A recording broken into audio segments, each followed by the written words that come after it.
Hi, this is John from YouProve, and I'm here with my friend Al to talk about type 1 diabetes management. We're going to discuss how the Health Explorer can help you manage nighttime hyperglycemia. This is a really important problem for type 1 diabetics to deal with because left unmanaged, high nighttime glucose levels can cause damage to your eyes, heart, and kidneys. You may be feeling that managing this problem is just too difficult. But we're here to assure you that this is a problem we know you can overcome through meaningful changes to your diet and lifestyle habits. Before I introduce you to Al, I'd like to tell you what my motivation is for helping people with type 1 diabetes. My grandfather died when I was 11 years old from complications related to type 1 diabetes. He survived being a soldier during World War I, the 1918 flu epidemic, raised 3 children during the Great Depression, but died of heart failure before I got a chance to know him. If I can help one person avoid dying the way my grandfather did, I'll be happy. Let me introduce you to my friend Al. He's been helping us develop the Health Explorer by being one of our guinea pigs, so to speak. But I've noticed in looking at your data in the Health Explorer that you've made some really big improvements in your nighttime hyperglycemia. And what do you attribute that to?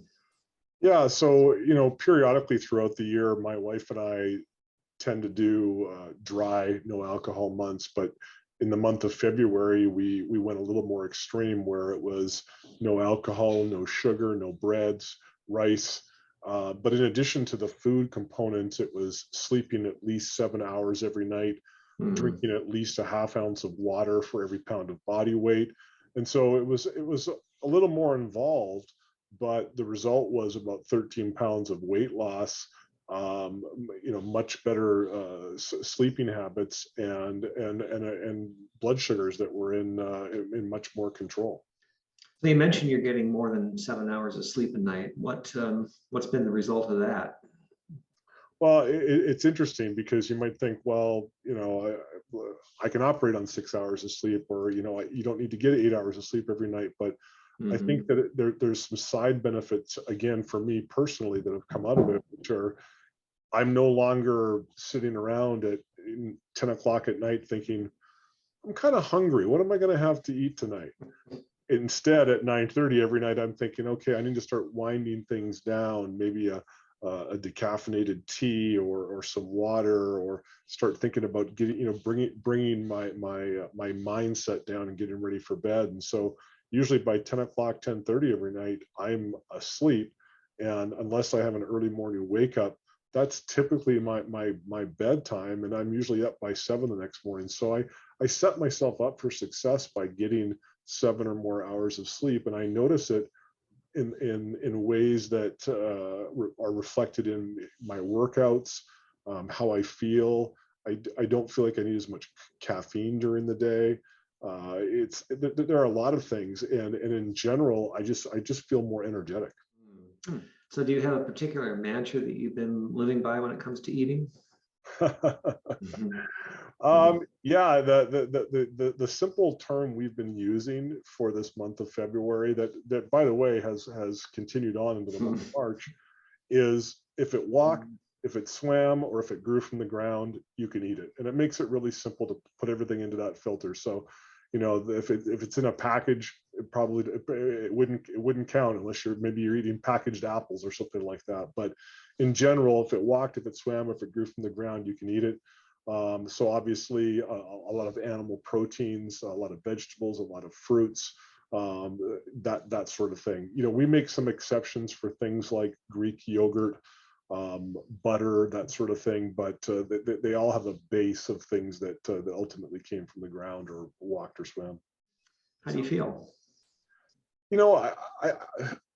The best way for me to describe it is I don't feel bloated, and bloated is hard to describe unless you've done a change in your diet like I've just described. But you think about things like your joints and your fingers and your elbows and your hip and stuff. Things just don't feel as tight as they often do when you're on a high carb diet. So nimble is something I think about. Light is what I think about. Now again, we all want to lose a few pounds here and there, but you feel a little bit lighter because you're not as bloated as you normally are. I think that can lead to psychological benefits like confidence as well. this is really the best I've felt in the past year. And don't get me wrong, I'm not eating rice cakes. Like a lot of diets where it's restrict everything from your diet. Mhm. I eat steak, I eat hamburger, I eat chicken. I just named 3 proteins. I get it. If you're a vegan, it's a little harder. Right. But my Right.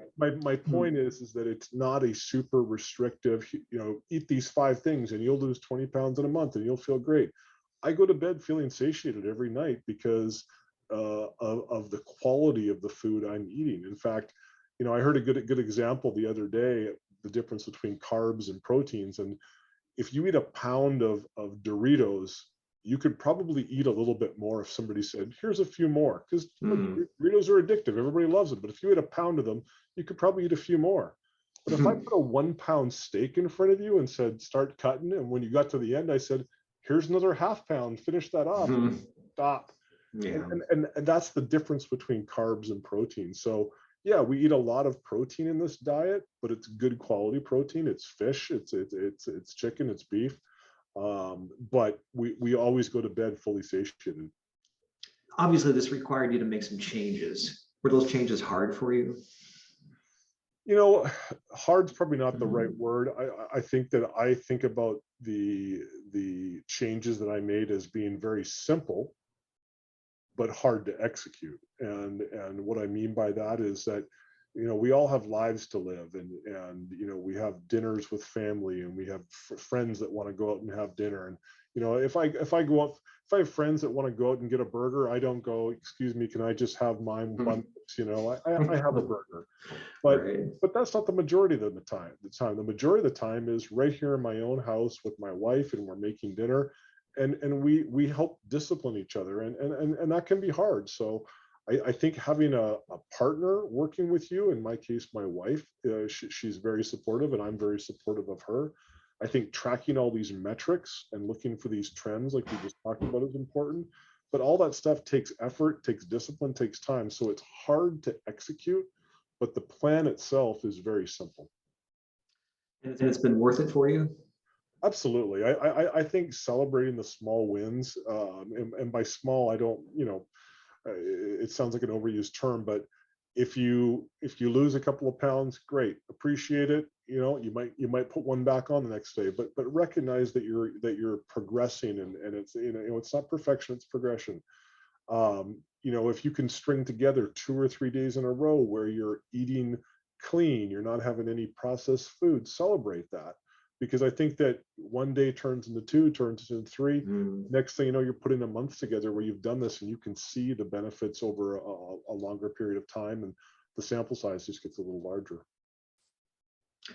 Well, thank you, Al, for sharing this with me. Every time I hear you talk about this stuff, I'm I'm enthusiastic, and I'm inspired by what you've been able to do, and I know what you're doing is hard. And thank you for sharing this with us. Well, thanks for having me, John. I appreciate it. Of course. So far, we've talked about the subjective aspects of glucose management. The Health Explorer can help you understand the objective aspects of your glucose management by providing you with concrete evidence that you're improving your health. The objective measures I'm going to show you on the Explore Trends page are sleeping hyperglycemic area and sleeping respiration average. Before I show you these 2 trends, I'll explain what we mean by hyperglycemic area. Area is a measure of how big something is. For example, the area of a box that is 3 feet wide by 2 feet high is 6 square feet. If we make a chart that shows blood glucose values over time, we can perform a similar type of area calculation for blood glucose values. Let's start with a graph of sleeping blood glucose values that stay within ideal limits.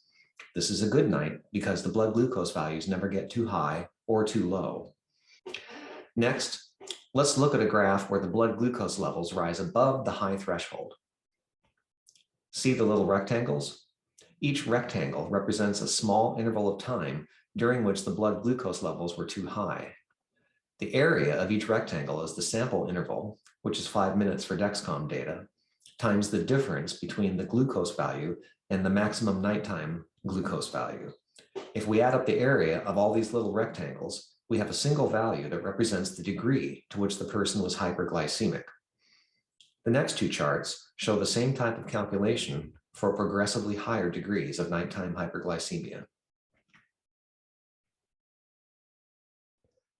Now that we understand what sleeping hyperglycemic area is, let's look at two different sets of Als data. I've set up two Explore Trends time windows.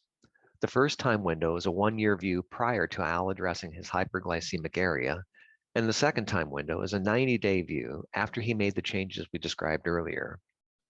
During the 1-year time window, we see an upward trend in his sleeping hyperglycemic area with a corresponding upward trend in his sleeping respiration rate. There is a strong correlation between these two trends, but is there a causal relationship? That is, does an increase in nighttime hyperglycemia cause an increase in respiration? To answer this question, we'll look at the 90-day time window. During this time window, there was a downward trend in Al's sleeping hyperglycemic area with a corresponding downward trend in his sleeping respiration rate. This strongly suggests that hyperglycemia drives respiration. If we assume that sleeping respiration rate is an indication of internal stress, it also strongly suggests that Al's internal organs are under a lot less stress now than they were before he changed his habits. If you want to know more about the Health Explorer, please visit our website at he.uprove.me. Thank you for your time and be well.